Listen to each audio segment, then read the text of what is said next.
Hello everybody, welcome to my channel. Please feel free to like, share, and subscribe if you wish, and leave me a comment. Guess what time it is? Tiger King, episode 2, Cult of Personality. And I don't know if I can get this little guy to sit or not. He probably won't. That's okay. He's here. He's watching. Okay, so in this episode we start seeing Saf right after his accident.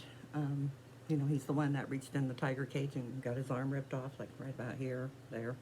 Skin was hanging. So at the time this happened, of course, they call 911, and they are asking for a helicopter, and they are told that the helicopter will not come until after the ambulance assesses if they need one. So they kind of tie off his arm and are waiting, and Joe goes into the gift shop and he tells everyone there, before you hear it from anybody else, one of our people got their arm ripped off by a tiger from reaching in the cage, or a lion, I don't know what it was. And he says he'll give them a rain check, basically you need to leave now type of thing, or they'll give refunds, whatever they want. And on the way out the door he says he will not recover financially from this. He's been doing this for a while, charging a lot of money to get in. Doesn't pay his people worth crap. So how is this going to ruin him financially? I don't know if they had workman's comp, to help out with the bill on this person, or if it was just a volunteer type work, because they basically are volunteering because they aren't getting paid. Anyway, they take Saf to the hospital, and they were telling him, you can move your fingers, so that's a good sign, but you're still going to need 2 years of reconstructive surgery, or we can amputate. And he goes for the amputation. Spent a total of 7 days in the hospital, and was back to work after that. 5 days after amputation, he was back to work. So you kind of wonder if people, when they deal with these big animals, and they go around every day and they feed them, and they tend to forget, I think, that it's not your local animal shelter where you can just reach in and hand them a steak. I mean, sometimes they miss and they will take your arm. So anyway, Saf says he has no bitter feelings. He's still there doing his job. He loves it. Good for him. So then we see Doc Antle, of course, and he's more or less glamorizing owning wildlife. He rides an elephant. He has tiger cubs on his couch, And Carol and I don't much care for her already, but she does point out that celebrities tend to get these animals to elevate their status. It's kind of like, some people, they have to have a BMW or a Rolls Royce because, they're just so much better than you are if they have it. And same thing with these animals, where people get them and say, oh, look at me, I have a tiger. Ooh, aren't I special? And we don't worry about if the tiger is taken care of like a tiger should be taken care of, which I don't think they belong in houses. Just me. But anyway, Joe pretty much breeds for smaller zoos and parks. And we meet a man named Tim Stark, who is a breeder, and he's in southern Indiana. And he says he's purchased a lot of them from Joe over the years. And another person who is a Mario, and I'm not even going to try his last name, but he's in Florida and is an older gentleman. And he was a former drug dealer, and cameras were not allowed on his grounds. One of his former employees said that they smuggled drugs in snakes. They had the snake swallow the bag, I guess, and then when it got there, they just cut it open, take it out, stitch him back up.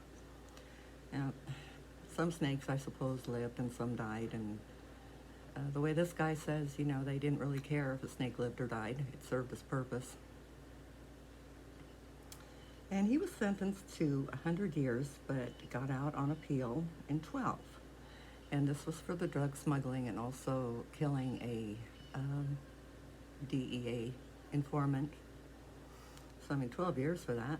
That's really record time, I think. So, he said he started buying animals here and there. He would pick them up from people who didn't want them anymore and so on. And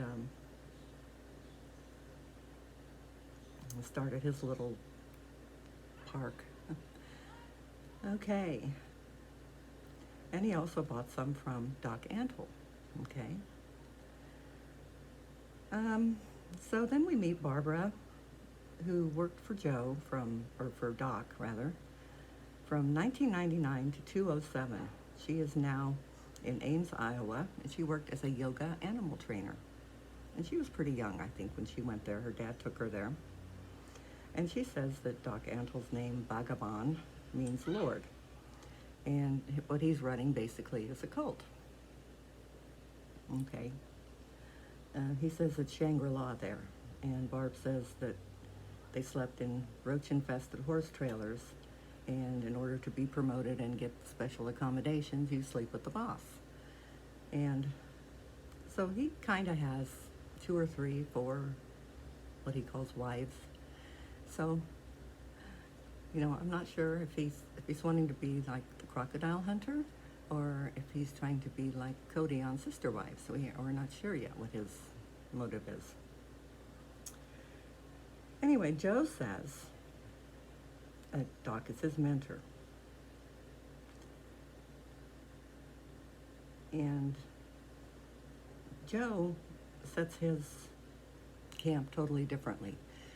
He hires people who are homeless, maybe just got out of jail or prison and have nowhere to go, and he doesn't pay them well. They make like $150 a week, and their living quarters are not the best at all. And so again, they're kind of doing the same things, They lure young people in, and like Doc, this Barb says, Doc says, you can leave at any time. Which, is true. He's not holding them prisoner. The point is, where are they going to go? And same with Joe. He brings people in that are basically unhireable for anything else, or don't have a place they can call their own. So where are they going to go? So anyway, Joe married John, and then Travis came to the park at the age of 19. And the 3 of them got married in 2014. So even though, the LGBTQ, likes, got the same-sex marriage, and I'm not against it, I don't care. They took it a step further, and there's 3 of them together, married. So, okay. So Carol, on the other hand,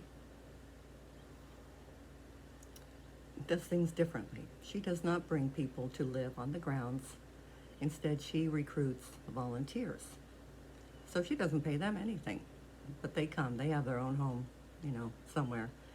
They come in and they work, and they have different levels of T-shirts. You have your beginners, and you do that for a year. You can move up to an intermediate, and you do that for another year, and then you're advanced. And some of these people have been doing this like 20, 30 years, going and volunteering. So she has a lot more people, and they're a lot more enthusiastic, and they're free. That's a good deal for her. So Joe decided to tour the big cat rescue.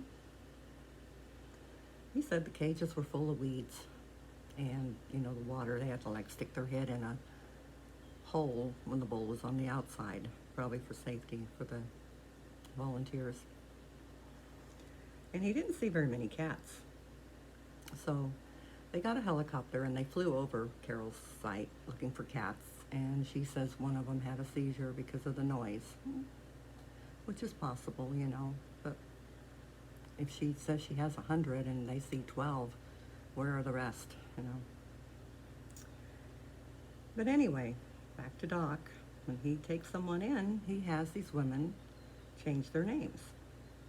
They pick some fancy name that he gives them, and forget about their old identity. He picks their clothes for them. He has total control, including taking them in for implants. All right, and so this Barbara says she went in and had implants even though she didn't really want to, but she said it just felt so good to have 7 days off that she could just rest and relax. And I don't know what happened there where she decided to leave, but that's on her. That's good for her. So I have to write this down. There's just too many people in here. Joe and his crew dumpster dive at Walmart for meat. And, they find a lot of good stuff. They really do. And the staff also picks the meat out for themselves first and then, gives the rest to the tigers. Carol accuses him of abuse. And I don't know what she feeds hers. She didn't really go into where she buys her tiger food or meat or whatever at this time anyway. So Barb says when she started working for Doc, there was maybe 1 or 2 litters a year of cubs. And by the time she left, there were multiple. And she also heard the rumor that Doc euthanizes his animals or shoots them when they are not useful anymore. So an elderly animal that cannot be in a movie anymore or cannot breed anymore, it just disappears. It's gone. Boop. And nobody questions where it's at. Okay, so you've been taking care of this animal for a while, and all of a sudden it doesn't show up, and you cannot find it, and you don't ask, where is it? Okay. So at the end of this episode is when we find out about Carol's missing husband. Yes, the millionaire. Where is he? He is gone. They cannot find him. So people are, of course, spreading all kinds of rumors, that she fed him to a tiger and he's buried on the grounds. And it's hard to say, at this point, where he is and what she has done, if anything. And that's kind of where we leave off. So you have these 3, again, that are so different, but yet so similar. And, it pretty much is, I think, in my heart, it sounds like a cult, all 3 of them. Where one calls herself a nonprofit and a rescue, and she drags people in, or they volunteer. They go willingly, they run to volunteer for free. Then you have Joe, who takes the sadder cases of people, the homeless, the prisoners, ex-prisoners, and gives them a start. And then you have Doc, who just takes in mostly young girls that I have seen, maybe runaways or just want the glamour, showbiz, and, eventually they become wives. Okay, so, yeah, so that's where we're at with episode 2. All 3 of them, in my heart, are running cults. I don't think they have the best interest of the animals at heart. The animals just happen to be there, and the animals are the moneymaker to provide for this lifestyle where, 3 people are on top. They 3 are on top, and the rest are down below. They're the servants. But they stay. So, it is what it is. So we'll catch up on episode 3 next time. Meanwhile, you all have a wonderful day. Get out and enjoy it in your yard if you can. And take care of yourselves. Again, please like, share, subscribe. I just want to see where this will take me. So, I'm really hoping to get subscribers and people watching just to see what happens. It's kind of on my bucket list of things to do. So, okay, thank you guys. Bye-bye. See you next time.